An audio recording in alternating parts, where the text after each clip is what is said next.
Happy birthday Malala. Malala Yousafzai آج اپنی 19ویں سالگرہ منا رہی ہیں۔ ملالہ کم عمری میں ہی دہشت گردوں کے ہاتھوں تعلیمی اداروں کی تباہی کے خلاف اٹھ کھڑی ہوئیں اور ان کی بہادری کے اعتراف میں انہیں امن کے نوبل انعام سے بھی نوازا گیا۔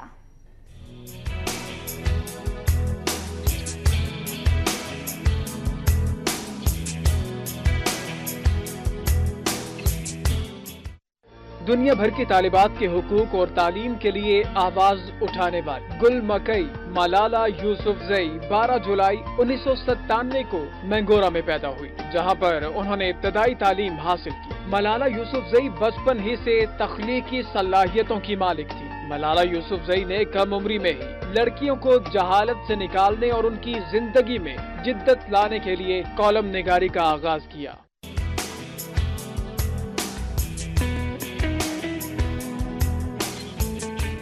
ملالہ نے بین الاقوامی میڈیا میں اس حوالے سے کالم نگاری کی، جس کے بعد ملالہ یوسفزئی پر دہشت گردوں نے حملہ کیا۔ ملالہ اس حملے میں زخمی ہو گئیں۔ علاج کے لیے ملالہ کو برطانیہ منتقل کیا گیا، جہاں وہ کافی عرصے زندگی اور موت کی کشمکش میں رہنے کے بعد صحت یاب ہوئیں۔ کشیدہ حالات میں بہادری اور جرأت سے تعلیم کے لیے آواز بلند کرنے پر ان کی بہادری کو دنیا بھر میں سراہا گیا۔ ملالہ یوسفزئی کو کئی ایوارڈز دیے گئے، جن میں امن کا نوبل انعام بھی شامل ہے۔